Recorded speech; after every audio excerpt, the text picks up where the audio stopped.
Have you drafted legal documents for your estate, either a will or a trust? If the answer is yes, you would think that when you pass away, all of your assets will transfer according to your will or trust, right? Well, actually, wrong. When it comes to your retirement accounts, the beneficiaries you have designated on those accounts will receive your money, regardless of what your will or trust says.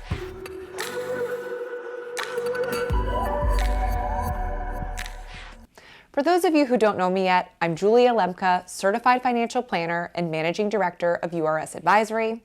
I've spent the last decade of my life not only studying finance, but I manage millions of dollars for our clients who are approaching, newly, and in retirement. Every day I help people retire when they want and how they want. And I've seen legacy planning go very wrong. And I'm making this video to ensure that it doesn't happen to any of you. Before I get started though, please be sure to like and subscribe to our channel. This helps us get this information out to as many people as possible, and we thank you in advance. One of my very first clients back in 2009 had recently lost his wife. It was her second marriage and they had 2 children together. She worked at Bloomingdale's many years ago with an old 401k, and she kind of forgot about the account and forgot to change the beneficiary form from her ex-husband to her current husband. And guess what? That account went straight to her ex. It didn't matter that her will specifically said to leave everything to her current husband and children. So one of the best things you can do for your family is to make sure that all of your accounts are titled properly, meaning that the beneficiaries are current and correct. A beneficiary designation will avoid probate, so the account will go straight to your heirs within 5 to 7 days upon providing a death certificate. So please, pause this video if you have to, but set yourself a reminder to review all of your account titlings, especially if you're married, and your bank accounts and brokerage accounts. Are they jointly owned? Are they titled in the name of your trust? Do you have each other as your primary beneficiary? Do you have contingent beneficiaries on your accounts? On your bank accounts, do they have a transfer on death or pay on death designation? These are crucially important to have if you want your legacy to pass quickly and easily. Also, for those of you with a revocable living trust, have you actually funded that trust? Are your bank and brokerage accounts, your home titled in the name of your trust? Is it the beneficiary of your insurance policies? Because if you've just created a trust, but there's nothing in it, then you've only done half the job. An unfunded trust does not avoid probate, which is one of the main reasons for drafting one. Now, let's talk about what happens when you inherit a retirement account. Whether it's a traditional IRA or a Roth IRA, the rules are the same. First, I'm going to review your options if you're inheriting your spouse's retirement account. Let's use an example. Paul and Jane were married and were primary beneficiaries on their accounts. Paul passed away suddenly before starting his required minimum distributions, leaving Jane to inherit a $100,000 traditional IRA. So what are her options? She can cash out the account and pay ordinary income tax on the proceeds. This is not ideal for tax purposes, but an option nonetheless. If it's a Roth IRA, you can cash it out without paying income tax. However, you've just popped the tax-free Roth bubble. So now you'll pay tax on whatever the account earns from now on. It's better for her to leave the account open or transfer that account into her own Roth IRA to avoid paying tax or having to take out RMDs in the future.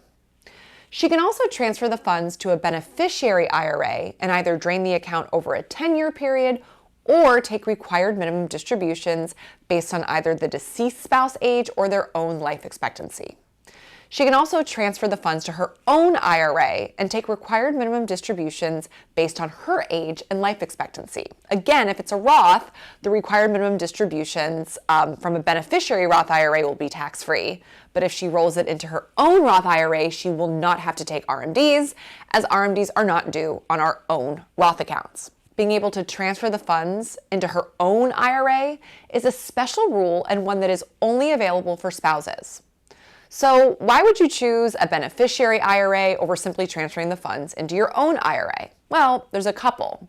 Let's say that you inherit the IRA when you're under age 59 and a half and you need access to the money. Well, if you transfer these funds into your own IRA, you won't be able to touch the funds without penalty until age 59 and a half. So it would make more sense to transfer the account to a beneficiary IRA so that you can touch as much as you need whenever you need it, as beneficiary IRAs are completely penalty-free. Or let's say you were older than your deceased spouse and didn't need the money. Well, then you would transfer the funds to a beneficiary IRA and delay taking required minimum distributions until they would have reached age 73 or 75, depending on their year of birth. On the other hand, if you're younger than your deceased spouse and you want to delay taking required minimum distributions, you would roll the funds into your own IRA. So there are many factors that you must weigh thoroughly before making your decision, because once you make it, it's final. Now, what if Paul had already started taking required minimum distributions? Then Jane's options would be to 1. Cash out the account and pay ordinary income tax on the proceeds. 2. Transfer the funds to a beneficiary IRA and begin taking required minimum distributions based on her own life expectancy, beginning no later than December 31st of the year following Paul's death. Or 3, transfer the funds into her own IRA and take required minimum distributions based on her age and life expectancy. So the only difference is that she can't open up a beneficiary IRA and drain it over 10 years, but that's typically not the most ideal option anyway. Now, switching gears. What happens when your children inherit your retirement account? Well, they do not have the option of rolling your traditional or Roth IRA or 401k or 403b into their own retirement account. I said earlier that the only beneficiaries that can legally do that are spouses. Inherited IRA tax rules changed drastically for children and grandchildren in the Secure Act of 2019. You used to be able to stretch these retirement accounts, Roth or traditional, over your life expectancy, but unfortunately now they must be emptied within 10 years of the account owner's death. Here's an example. Let's say that Jane's daughter Megan eventually inherits the $100,000 traditional IRA in 2024. Because Megan is a non-spouse beneficiary who is also more than 10 years younger than her mother Jane, she's only left with 2 options. 1, cash out the account and pay ordinary income tax on the proceeds. Again, not ideal. Remember, if she inherits a Roth IRA and cashes it out, there will be no income tax on the proceeds. Or she can open up a beneficiary IRA and fully empty the account by the 10th year following her mother's death. This means that the account must be empty by December 31st of 2035. It doesn't matter how many or how much the distributions were each year, but it must be emptied. And if it's a pre-tax account, ordinary income tax is due on each distribution. It doesn't matter if Jane had or hadn't started taking required minimum distributions. These are her child's 2 options. So clearly, inheriting an IRA as a spouse is much more beneficial than inheriting an IRA as a child. So when you're drafting your estate planning and titling your accounts, you may want to consider leaving more retirement assets to your spouse and maybe leaving more non-retirement assets to your children. If you have a Roth IRA or 401k, you'll want to explain to your kids that if they cash out the Roth right away, they lose the ability to grow that money tax-free for an additional 10 years. Using our example, if Megan had inherited a Roth IRA and didn't need the money right away, I would advise her to keep the money in the inherited Roth IRA and grow it for the full 10-year period before cashing out on the 10th year. All right, folks, that's it for the rules of inheriting a retirement account.